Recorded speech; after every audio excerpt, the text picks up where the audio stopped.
গুরুত্বপূর্ণ বিষয় ধার্য করেন। শবে বরাত যেটাকে আমরা বলি মধ্য শাবানের রাত, এই রাতে ভাগ্য নির্ধারণ হয় এই মর্মে বিশুদ্ধ হাদিস বর্ণিত নাই। তারপরে আমরা জেনারেলি বলি ভাগ্যে যেন ভালো কিছু আল্লাহ লেখেন, আপনার নসিবে যেন ভালো কিছু আসে, আপনার রিজিকে যেন আল্লাহ বরকত দান করেন, এর জন্য বেশ কিছু আমল আমরা কোরআন হাদিসের আলোকে বলতে পারি, সাজেশন দিতে পারি। তবে তার আগে আমাদেরকে জানতে হবে যে ভাগ্য সুপ্রসন্ন হওয়া বা রিজিকে বরকত হওয়া বলতে কি বুঝায়। ভাই, রিজিকে বরকত হওয়া বলতে বুঝায় আপনি যা কামাই করবেন এর ভিতরে আল্লাহ তাআলা কল্যাণ দিবেন, যা কামাই করবেন এর ভিতরে বরকত হবে, প্রাচুর্য না, অনেক টাকা না, যা হবে এটাতে কি হবে, বরকত হবে। আমরা কি বরকত চাই না সম্পদ বেশি চাই? বরকত চাই। বরকত যদি চান এক নম্বরে ঈমান এবং তাকওয়া লাগবে। আল্লাহ বলেছেন ওয়ালাউ আন্না আহলাল কুরআ আমানু ওয়াত্তাকাউ লাফাতাহনা আলাইহিম বারাকাতিম মিনাস সামা। যদি কোনো জনপদের লোকেরা ঈমান আনে, আল্লাহর ভয় অন্তরে লালন করে, আল্লাহ বলেছেন আসমান থেকে বরকতের সব দুয়ার খুলে দেওয়া হবে। এজন্য ভাই, ঈমান যদি থাকে, তাকওয়া যদি থাকে, গুনাহমুক্ত জীবন গড়ার সংকল্প যদি থাকে, বরকত আসবে জীবনে। নাম্বার 2, ইস্তেগফার বেশি বেশি করলে, আল্লাহ বলেছেন সূরা নূহের মধ্যে যদি কেউ ইস্তেগফার করে, নূহ আলাইহিস সালাম তার জাতিকে বলেছেন ফাকুল তুস্তাগফিরু রাব্বাকুম ইন্নাহু কানা গাফফারা ইউরসিলিস সামাআ আলাইকুম মিদরারা ওয়া ইমদিদুকুম বিআমওয়ালিন ওয়া বানিন ওয়া ইয়াজআল লাকুম জান্নাতিন ওয়া ইয়াজআল লাকুম আনহারা। আল্লাহ নবী নূহ আলাইহিস সালাম বলেছেন আমি আমার জাতিকে বলেছি তোমরা আল্লাহর কাছে ইস্তেগফার করো, ক্ষমা প্রার্থনা করো। বেশি বেশি ইস্তেগফার করলে আল্লাহ তাআলা রিজিকের মধ্যে বারাকা দিবেন, অভাব দূর করবেন, সম্পদে এবং আল্লাহ তাআলা বরকত দান করবেন। তাহলে 2 নম্বর আমল হলো ইস্তেগফার করা, রিজিকে বরকত হবে ইনশাআল্লাহ। নাম্বার 3, শুকর আদায় করা। আল্লাহ বলেছেন লা ইন শাকারতুম লা আযীদান্নাকুম। আপনি কোনো কিছু পেয়েছেন আলহামদুলিল্লাহ বলেন, যা পাইছেন শুকর আদায় করেন, আল্লাহ নিয়ামত বাড়ায় দিবেন। নাম্বার 4, দান সাদাকা করা। আল্লাহ তাআলা বলেছেন ইয়ামহাকুল্লাহুর রিবা ওয়া ইউরবিস সাদাকাত। আল্লাহ সুদকে ধ্বংস করবেন, তবে সাদকা এবং দান এটাকে আল্লাহ তাআলা বাড়িয়ে দিবেন। এজন্য কেউ যদি দান করে আল্লাহ তাআলা তাকে কি দেন, বরকত দান করেন তার রিজিকে। তারপরে 5 নম্বর হলো আত্মীয়তার সম্পর্ক রক্ষা করা। নবীজি সাল্লাল্লাহু আলাইহি ওয়াসাল্লাম বলেছেন মান সাররাহু আন ইউবসাতা লাহু ফি রিজকিহি আও ইউনসালাহু ফি আথারিহি ফালিয়াসিল রাহিমা। যে ব্যক্তি চায় তার আত্মীয়তার সম্পর্কে, যে ব্যক্তি চায় তার হায়াতে বরকত হোক, তার রিজিকে বরকত হোক, সে যেন আত্মীয়তার সম্পর্কের সাথে সম্পর্ক ভালো রাখে, আত্মীয়দের সাথে, অর্থাৎ রক্ত সম্পর্কে আত্মীয়দের সাথে যেন সম্পর্ক কানেক্টেড রাখে, বিচ্ছিন্ন না করে, তাহলে তার রিজিকে এবং হায়াতে বরকত হবে। এবং সর্বশেষ আরেকটা আমল বলতে চাই, সেটা হলো খাবারের ক্ষেত্রে একত্রিত হয়ে বসে খাবার খাওয়া। এই সুন্নত আমাদের সমাজ থেকে বিদায় হয়ে গেছে, আমরা অনেকে জানি না।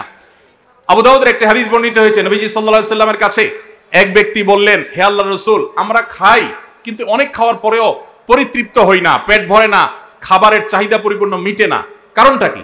নবীজি সাল্লাল্লাহু আলাইহি ওয়াসাল্লাম বলেছেন তোমরা সম্ভবত আলাদা আলাদা প্লেটে খাও, আলাদা আলাদা সিঙ্গেল খাও। তখন নবীজি সাল্লাল্লাহু আলাইহি ওয়াসাল্লাম বলেছেন তোমরা সবাই একসাথে খানা খাবে, আল্লাহ তাআলা তোমাদের খাবারে বরকত দান করবেন। একসাথে খানা খাবে এবং বিসমিল্লাহ বলে খাবে, এই 2টা কাজ করলে আল্লাহ তাআলা তোমাদের খাবারে বরকত দান করবেন। এজন্য ভাইরা, বাসা বাড়িতে এক প্লেটে স্বামী স্ত্রী 2 জন আছেন, এক প্লেটে খাবেন, বাচ্চাদেরকে নিয়ে বড় প্লেট নিয়ে খানা খাবেন, এটা সুন্নত। নবীজি সাল্লাল্লাহু আলাইহি ওয়াসাল্লাম উৎসাহ দিয়েছেন, কিন্তু আমাদের সমাজ থেকে এটা এখন হারিয়ে গেছে, নাই বললে চলে। আমরা সবাই যার যার মতো খানা খাই। এজন্য এই কাজটাও আমাদের আমলে, আমাদের রিজিকে, আমাদের হায়াতে বরকত এনে দিবে ইনশাআল্লাহ। সুদে টাকা লাগায় এমন ব্যক্তি সমাজে বিচার করে, তার বিধান কি? সুদে টাকা লাগায় এই রকম আসামি থাকলে তার নিজেরই তো বিচার করা উচিত, সে আবার কিসের বিচার করবে?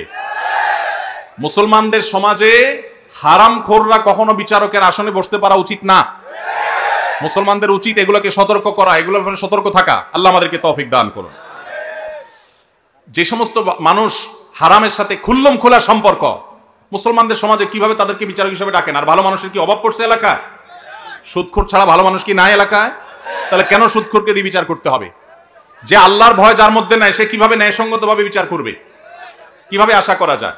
আল্লাহ আমাদের ভাইদেরকে সবাইকে হেদায়েত দান করুন। যারা সুদের কারবারে জড়িয়ে আছেন, আল্লাহর ভয়ে হারাম থেকে সরে আসুন। আইডি কার্ড ও পাসপোর্ট বানানোর কাজ করা হালাল নাকি হারাম? আইডি কার্ড বা পাসপোর্টের কাজ, অর্থাৎ কারোর আইডি কার্ড পাসপোর্ট লাগবে, সেটার জন্য কাগজপত্র রেডি করলেন, অনলাইনে ফর্ম ফিল আপ করে দিলেন, এসব কাজ করে আপনি ফি নিলেন, এটা জায়েজ আছে। কিন্তু আপনি আইডি কার্ড এবং পাসপোর্ট অবৈধ উপায়ে যেটা পাওয়ার কথা না সেটা পাওয়াই দিবেন, যেটা 10 দিনে পাওয়ার কথা সেটা 5 দিনে পাওয়াই দিবেন, এই রকম করে যদি আপনি অফিসারদের সাথে তলে তলে লিঙ্ক করে, ঘুষের লাইন করে আর ক্লায়েন্টের কাছ থেকে টাকা নেন, তাহলে সেই উপার্জন আপনার হারাম। কথা কি বুঝাতে পারছি? একটা হলো যে আপনার একটা দোকান আছে, কম্পিউটার দোকান আছে, নেট সার্ভিস আছে, আপনি অনলাইনে ফর্ম ফিল আপ করে দিলেন, কাগজপত্র আগায় জোগায় দিলেন, এটার জন্য ফি আপনি 2000 4000 আপনি নিতে পারবেন। কিন্তু আপনি ক্লায়েন্টের কাছ থেকে অতিরিক্ত টাকা নিয়ে ওই পাসপোর্ট অফিসার, এনআইডি কার্ডের ওই অফিসারে আপনি ঘুষ দিলেন, দিয়া আপনি কাজটা করে আনলেন। এই ঘুষের কারবার করে অবৈধ কাজ করলেন, দেরির কাজ আগের করাইলেন, লাইন ব্রেক করাইলেন, নানামুখী যে শয়তানিগুলো আমাদের দেশে হয়, অবৈধ কাজ হয়, এগুলোর জন্য যদি টাকা লেনদেন করেন তাহলে আপনার এই ব্যবসা হালাল হবে না। সর্বশেষ প্রশ্ন, আকিকা না দিলে কি শিশুর বিপদ কাটে না? আকিকা না দিলে শিশুর বিপদ কাটে না এমন কোনো কথা কোরআন হাদিসে নেই। তবে আকিকা দেওয়া এটা গুরুত্বপূর্ণ একটা আমল। আল্লাহ কাউকে পুত্র সন্তান দান করলে 2টি ছাগল, আর কন্যা সন্তান দান করলে 1টি ছাগল জবে করা, এটা নবীজি সাল্লাল্লাহু আলাইহি সাল্লামের সুন্নাহ। এটা জন্মের 7ম দিনে, না হলে 14তম দিনে, না হলে 21তম দিনে করবেন। সেটাও যদি কোনো কারণে না হয় পরে যে কোনো সময় করলেও আদায় হয়ে যাবে। এমনকি কারো শিশু কারো যদি আকিকা দেওয়া না হয়, বড় হওয়ার পরে তার আকিকা দিলেও আদায় হয়ে যাবে। এই আকিকা এটা না দিলে যে বিপদ কাটে না এরকম কোনো কথা নাই। তবে হ্যাঁ, বিভিন্ন হাদিসে নবী সাল্লাল্লাহু আলাইহি সাল্লাম বলেছেন, কুল্লু গুলামিন মুরতাহানুন বিআকিকাতিহি, বাচ্চার এটা আকিকার উপরে সে অনেকটা ডিপেন্ডেন্ট থাকে। এই হাদিসের ব্যাখ্যায় অনেক মুহাদ্দিসরা বলেছেন আকিকা না দিলে, আকিকা দেওয়ার ফলে সে বিভিন্ন ক্ষয়ক্ষতি থেকে বেঁচে থাকতো। অনেকে বলেছেন শয়তানের কুমন্ত্রণা থেকে বেঁচে থাকে আকিকার মাধ্যমে। এটা